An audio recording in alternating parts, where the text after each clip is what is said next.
யூதனின் இதயத்தின் ஆழத்தில் அவன் ஆத்தும ஏக்கம் சீயோனுக்கே.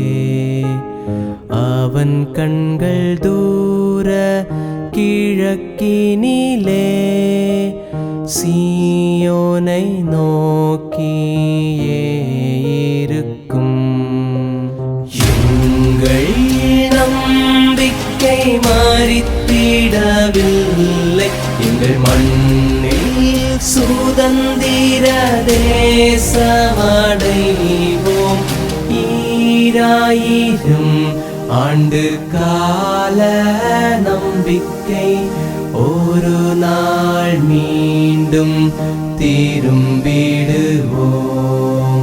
சீயோன் தேசம் எருசலேமேற்கு